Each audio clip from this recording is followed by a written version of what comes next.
So I'll be talking about recent advances in management of recurrent metastatic head and neck cancer, squamous cell cancer. Next slide, please.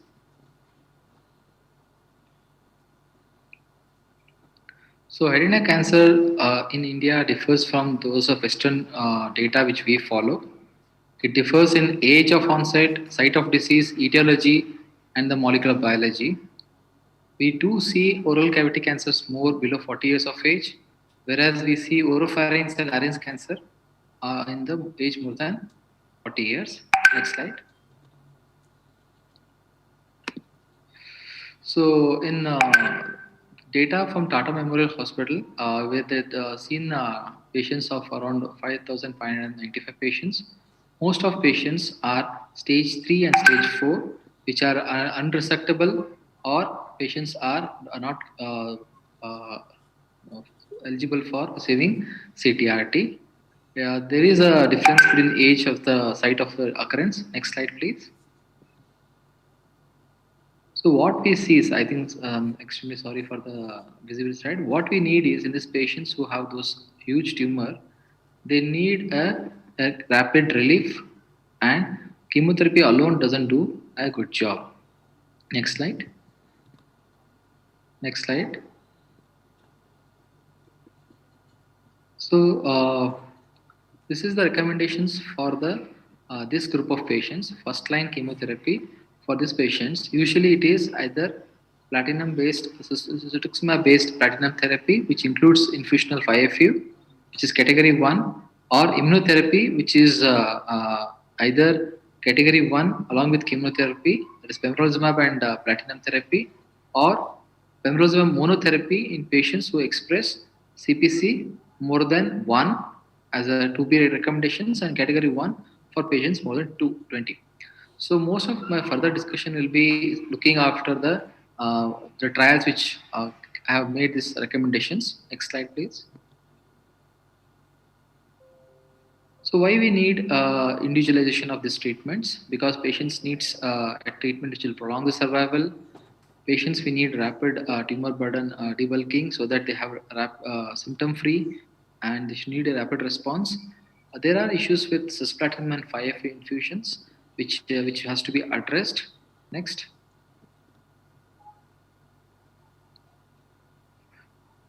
So the symptoms are very disabling: pain, infections, dysphagia, and functional impairment.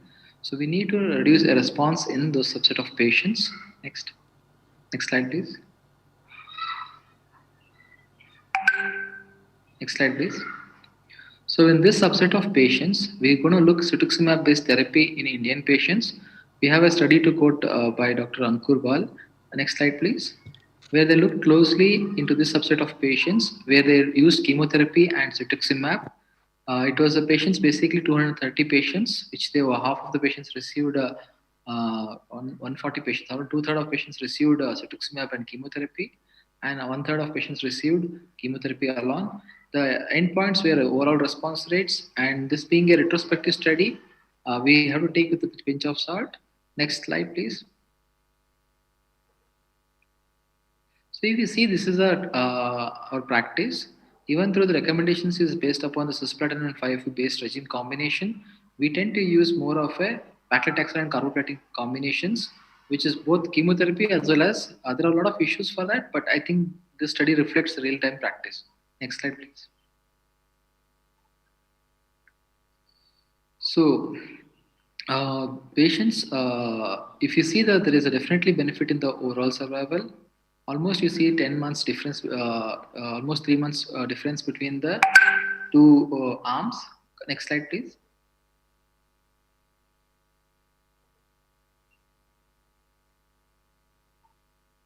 So these response rates are much higher in the combination arm than compared to chemotherapy. Next slide.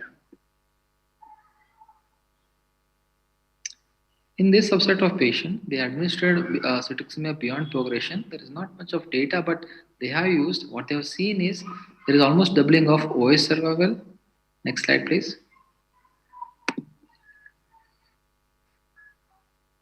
And if you look at the adverse effects, they're manageable with febrile neutropenia and diarrhea. And class effect of cetuximab, that is a skin reaction, it is seen in 70% of patients. The grade is not mentioned, but definitely manageable. Next slide, please. So next slide. So this is a study which is new data in cetuximab. Usually, cetuximab is combined with cisplatin and FIFO chemotherapy regime and followed by cetuximab maintenance. This regime, this is called as extreme regime, which is compared with the TPX regime, which has cisplatinum and docetaxel. So we are more tuned to use a platinum and taxane combination. So this reflects our practice. Next slide, please. So what we've seen in this thing, this is almost equal results. And next slide, please. In fact, interesting to note that there is the median OS has improved compared to the previous extreme data. So what are the parameters which help us to personalize better? Convenience, 1 day infusion, grade for toxicity are less because we are omitting 5FU.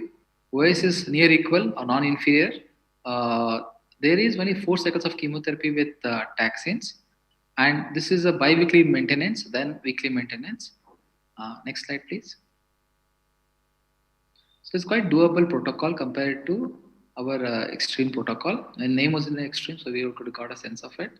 So these patients subsequently received checkpoint inhibitor in the second line, and they were able to benefit more higher response rate. Next slide, please.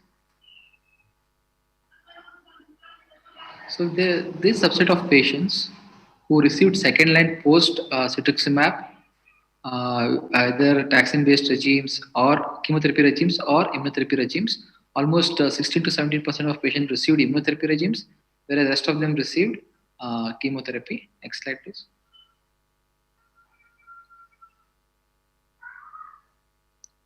So what is interesting in this study was the patients who received immunotherapy with plus or minus cetuximab. So in extreme arm as well as in TPX arm, there was definitely improvement in the survival, and in fact the median OS was dramatically improved. And if you have attended a morning session, I think Vivek Agrawal presented very nice slide with the same thing where he trying to get maximum benefit of cetuximab as well as immunotherapy. Next slide, please.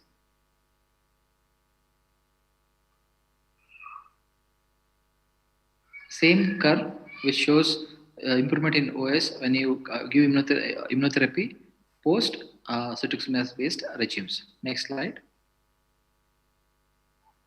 So early initiation of immunotherapy is much better. So this is a keynote 048 trials.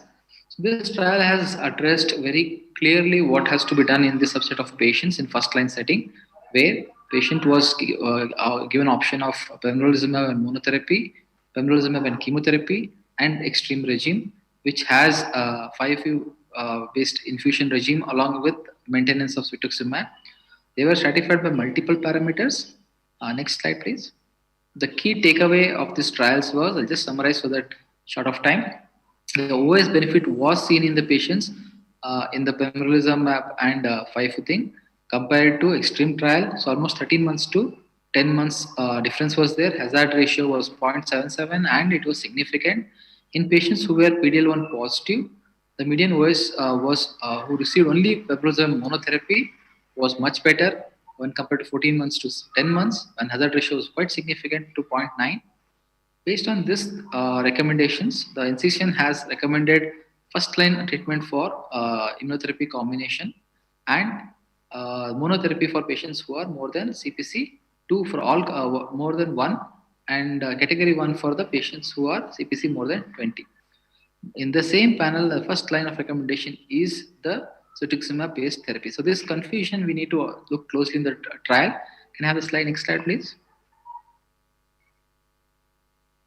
This is the recommendations. You can go through again. Next, same thing which I've been stressed out.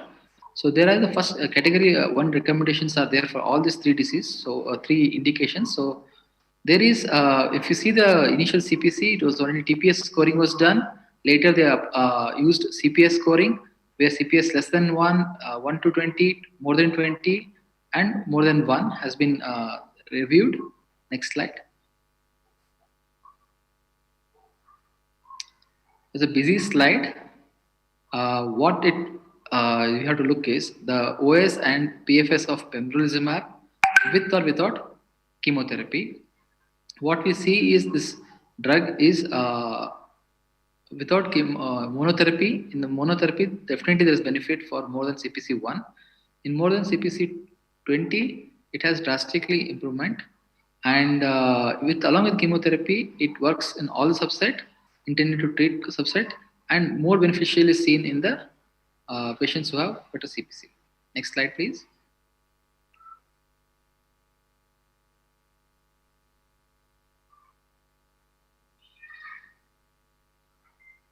So in the subgroup analysis, I have seen only the abstract in the presentation where they looked in the Asian population where they compared OS, and what they found interestingly is that pembrolizumab and chemotherapy has no OS benefit when compared to the extreme regime in the Asian population. And you see the hazard ratio is very good in the non-Asian population, whereas in Asian population there is the overlap of the curves. Next slide, please. It has to be looked closely, and interestingly, this subset of patients, uh, you see the OS is hazard is unity in the Asian population, whereas in non-Asian population hazard ratio is 0.7. Next slide.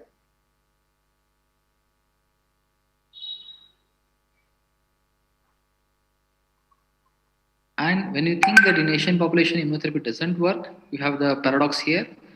Pembrolizumab monotherapy shows OS advantage over extreme protocol in Asian populations. So you see, in Asian population, hazard ratio is almost 0.74, and this is largely driven by, next slide. This is largely driven by the pembrolizumab benefit in CPC more than 20. So you have to take little bit of dissecting out to use patients who will be benefited by the this both immunotherapy and immunotherapy or cetuximab based therapy. Next slide, please.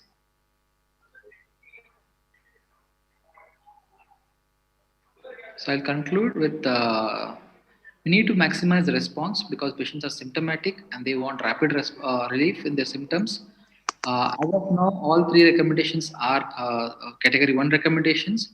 The one protocol which is one to watch out is what we do is called taxane based regime with cetuximab, which has shown favorable safety profile, adverse effect, and convenience.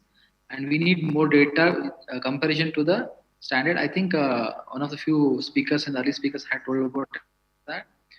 So adding pembrolizumab plus chemotherapy doesn't have higher efficacy in Asian population, and in the subset of patients who benefit from monotherapy are the Asian population who have CPC more than 20. I'm concluding. Thank you.